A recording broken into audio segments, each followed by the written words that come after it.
अमित की उम्र थकान से भरी 29 रह चुकी थी। बाहर से लोग उसे देखकर यही कह देते, तुम्हारे पास सब कुछ है।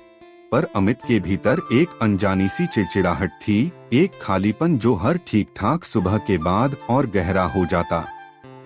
उसने जीवन की परिभाषाएं कितनी बार सुनी थीं, अच्छी पढ़ाई, अच्छी नौकरी, अच्छा रिश्ता, और उसने उन पर खरा उतरने की कोशिश में खुद को खो दिया था।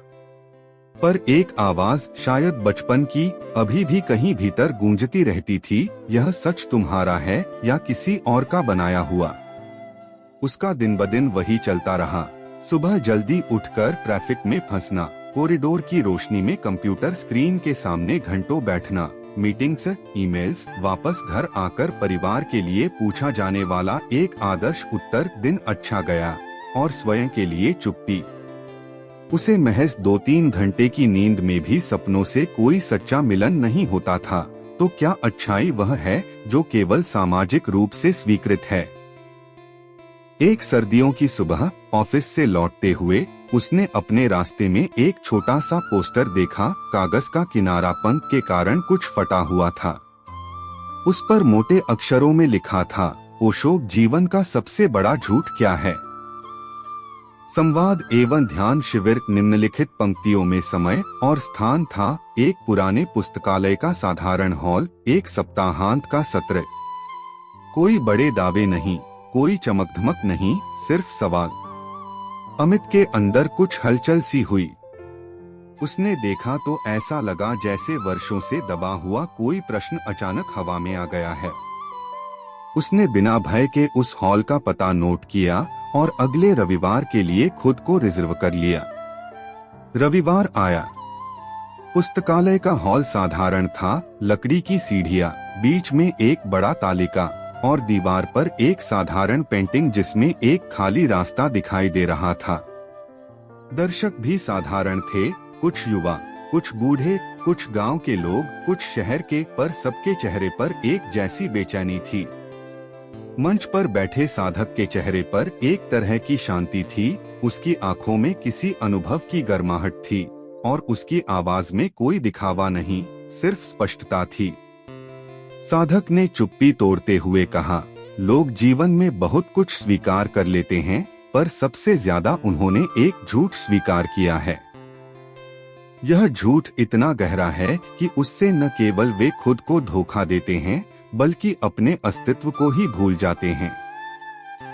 तुम पूछते हो ओशो ने क्या कहा, मैं कहता हूँ तुम पूछो कि तुम्हारे भीतर क्या कहा जा रहा है।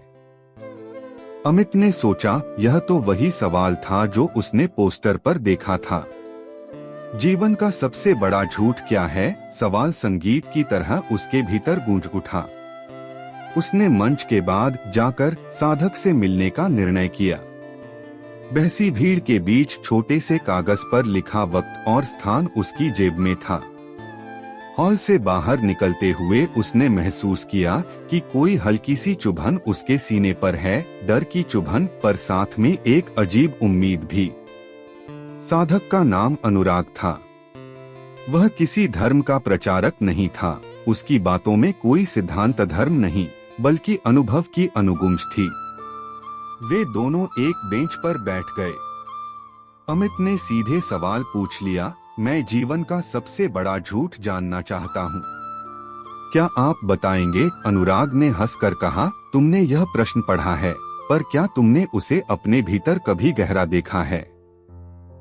उसकी बात ने अमित को और अधिक चिंतित कर दिया। अनुराग ने फिर कहा, सबसे बड़ा झूठ यह नहीं कि तुमने किसी से चोरी की है या किसी को धोखा दिया है। सबसे बड़ा झूठ बहुत धीरे और स्नेहपूर्वक तुम्हारे भीतर रचा गया है। यह झूठ है कि तुम वही हो जो बाहर से टांग दिया गया पहचान है। तुम्हें एक नाम, एक पेशा, एक भूमिका दी गई और तुमने उसे अपना असली चेहरा मान लिया। वह बात सादा लगती थी पर असरदार थी। अमित ने बीते हुए वर्षों को देखा। कितनी बार उसने खुद पूछा था कि क्या वह वही करना चाहता है जो वह कर रहा है, या वह सिर्फ वही कर रहा है जो परिवार, समाज और संस्कृति ने उससे उम्मीद की थी। उसने देखा कि उसकी हंसी में कभी कभी जबरदस्ती की मिठास रहती थी। बातचीत में सज्जनता उसकी आदत बन चुकी थी और उसकी निजी इच्छाएं अनजाने ही किसी कोने में दब जाती थीं, क्योंकि बाहर की दुनिया ने एक आदर्श बनाया था और उसने उसे अपनाया। अनुराग ने उसकी आंखों में देखा और धीरे से कहा, और दूसरा बड़ा झूठ है, मैं कल खुश होऊंगा। यह झूठ कहता है कि खुशी और शांति भविष्य में कहीं मिलेंगी, जैसे कोई इनाम। लोग कहते हैं जब मेरा प्रमोशन होगा तब खुशियाँ आएंगी, जब शादी हो जाएगी तब जीवन पूरी तरह बनेगा, जब बच्चे बड़े हो जाएंगे तब मैं चैन से जीऊंगा। पर जब तक तुम यह मानते रहोगे कि खुशियाँ भविष्य में हैं, तुम्हारा वर्तमान खाली ही रहेगा। अमित ने खुद को याद किया, कितनी बार उसने अपनी खुशी को स्थगित कर रखा था। पहले कुछ हासिल कर लूं, फिर यात्रा पर जाऊंगा, पहले कुछ बचत कर लूं, फिर वही किताब पढ़ूंगा। समय बीतता गया और उसने महसूस किया कि बाद में वाला मन हमेशा बाद में ही रहा। इस एहसास ने उसकी छाती में घुटन बढ़ा दी। अनुराग ने आगे कहा, तीसरा झूठ है, मुझे वही होना चाहिए जो दूसरे चाहते हैं। माता पिता, शिक्षक, दोस्त, समाज, सबका एक मानक होता है और अक्सर लोग उन्हीं मानकों में खुद को खो देते हैं। पर याद रखो, दुनिया के मानकों के मुताबिक चलना जरूरी है कि नहीं, यह सिर्फ एक रास्ता है। पर अगर वह रास्ता तुम्हारी आत्मा को श्राप दे रहा है तो वह रास्ता तुम्हारा नहीं हो सकता। उनकी बातें अमित के भीतर धीरे धीरे उतरने लगी। उसने अपने जीवन की कई घटनाएं याद की। कई बार उसने किसी बात को इसलिए किया था क्योंकि दूसरों ने उसकी प्रशंसा की थी। कई बार उसने अपनी वास्तविक रुचि छुपा ली थी क्योंकि वह अलग दिखना नहीं चाहता था। उसे यह सब स्वीकार करना कठिन लगा, पर साथ में मुक्ति भी मिली, क्योंकि अब उसकी आंखें उस झूठ की ओर खुल चुकी थीं जिसे वह वर्षों से जी रहा था। अगले दिन अमित ने निर्णय लिया कि वह अपने जीवन की कुछ परतें उतारेगा, धीरे धीरे, हिंसक तरीके से नहीं। उसने छोटी छोटी बातों से शुरुआत की, जैसे कि ऑफिस में जब कोई मीटिंग में उसने कुछ कहना चाहा पर डर के कारण चुप रह गया। उसने अब अपनी बात रखी, चाहे वह सबको पसंद न आई हो। उसने अपने दोस्तों के साथ होने वाली उन बातचीत से खुद को बाहर किया जहां सिर्फ दिखावे की तारीफ होती। उसने रात में कुछ समय अकेले बिताया, कागज पर लिखना शुरू किया, ध्यान की कुछ साधनाएं आजमाई और सबसे महत्वपूर्ण, अपने अंदर उठती भावनाओं से झूठी दूरी नहीं बनाई। उसने ना कहना सीखा और देखा कि दुनिया उस ना पर टूटती नहीं, बल्कि वह केवल साफ हुई। समय के साथ उसने यह भी महसूस किया कि झूठ तात्कालिक सुरक्षा दे सकता है पर दीर्घकालिक दरार डालता है। वह जो दिखावा करता था, उसे छोटी छोटी प्रशंसाएं मिलती, कोई तारीफ, कोई पुरस्कार, पर शाम के समय वह फिर वही खालीपन महसूस करता। अब जब उसने ईमानदारी की राह चुनी तो कई बार उपेक्षा मिली। किसी ने कहा, तुम क्यों बदल गए, पर अधिकतर बार रिश्ते वैसे ही रहे या और स्पष्ट हो गए। और जो लोग साथ नहीं रहे, वे शायद कभी असल में उसके नहीं थे, वे सिर्फ उसकी भूमिकाओं के साथ थे। एक दिन उसने अपनी माँ से बातचीत की। माँ उस पीढ़ी की थीं जिनके लिए सम्मान और सामाजिक स्थिरता महत्वपूर्ण थे। उन्होंने पूछा, बेटा तुम्हें क्या हुआ, तुम पहले जैसे शांत नहीं लगते। अमित ने सच कहा, वह सच जो अब भीतर से आया था, न कि किसी पुस्तकीय उधार का जवाब। उसने कहा, माँ मैं यह जीवन ठीक नहीं समझ पा रहा।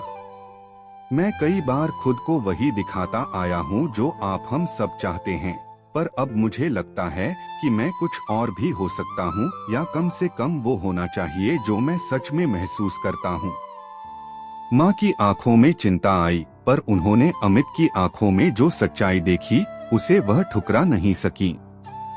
उन दिनों में परंपरागत सोच संघर्ष करती है, पर संबंध भी बदलते हैं, कई बार टूटते, कई बार गहरे होते। अमित की माँ ने धीमे स्वर में कहा, बेटा दुनिया की बातें अलग रहती हैं, पर अगर तुम सच में खुश हो तो माँ को भी सुकून मिलेगा। बस समझदारी से चलना, यह शब्द अमित के लिए बहुत बड़े वरदान जैसा था, क्योंकि उन्होंने उसको चौकन्ना करते हुए भी अनुमति दी कि वह स्वयं बने।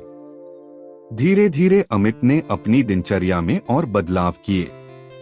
उसने कुछ घंटे लिखने के लिए अलग कर लिए, एक छोटी सी बगीचा शुरुआत की, पॉटों में पौधे लगाए जिनसे उसे छूने की खुशी मिली।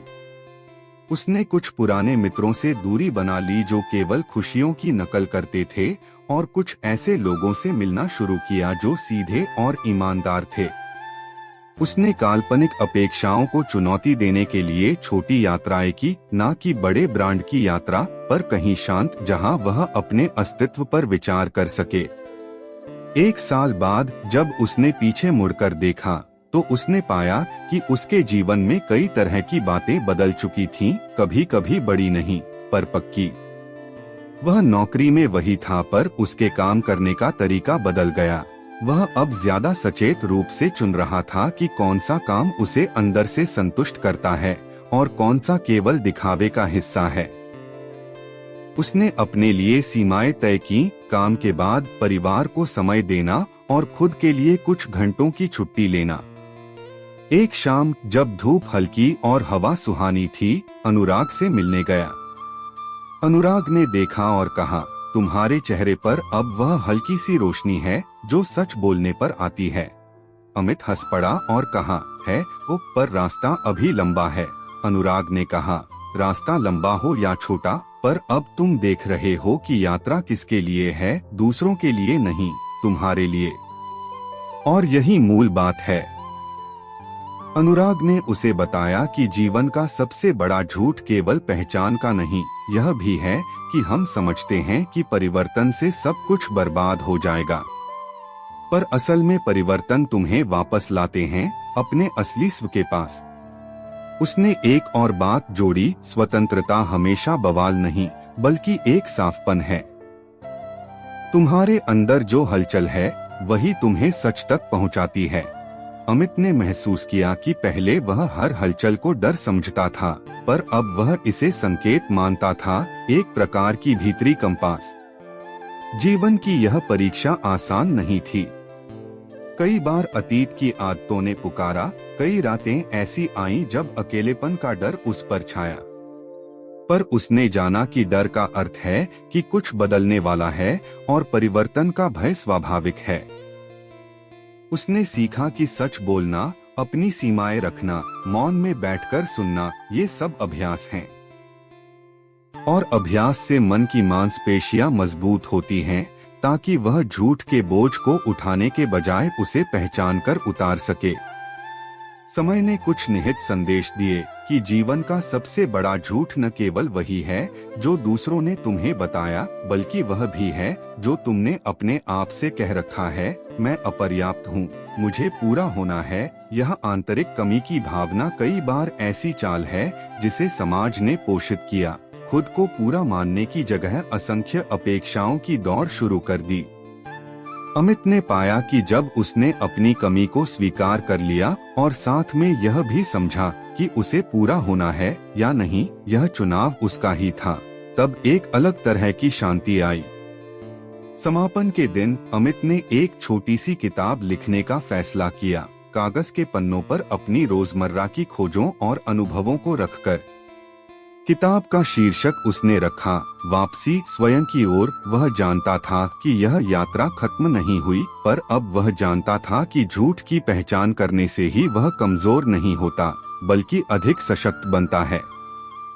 उसके शब्द अब दूसरों के बनाए हुए ढांचे नहीं थे, वे उसकी आवाज थे, कभी अनियमित, कभी संजीदा, पर हमेशा ईमानदार। एक बार उसने अपने पुराने मित्र से कहा, याद है हम हमेशा कहते थे जब पासा फलेगा तब सब ठीक होगा। मित्र ने हंसते हुए कहा, हाँ, पर अब तू किस पासे की बात कर रहा है? अमित ने जवाब दिया, मैं उस पासे को नहीं फेंकता, मैं पासे से पहले खुद को देखता हूँ। यह फर्क है। मित्र के चेहरे पर एक तरह की समझ आई, क्योंकि सच की बात अक्सर संक्रांति के समय ही समझ आती है। कहानी का अंत एक क्लाइमेक्स वाली घटना में नहीं होता, वह रोजमर्रा की खामोशी में होता है, जब तुम बिना दिखावे के चाय पीते हो, जब तुम बिना किसी तारीफ की उम्मीद के किसी की मदद करते हो, जब तुम अकेले में भी सरल रहे। अमित ने जाना कि जीवन का सबसे बड़ा झूठ कोई बड़ा नाटक नहीं, बल्कि एक धीमा समन्वय है, एक ऐसा संगीत जो हर दिन बजता है और जिसे सुनकर तुम या तो अपने नकली स्वर में नाचते रहते हो या अपने असली स्वर को सुनकर दिल से नाचते हो। और अमित ने कभी पूरी तरह पर अक्सर चुन लिया कि वह नाचना सीखेगा अपने स्वर में।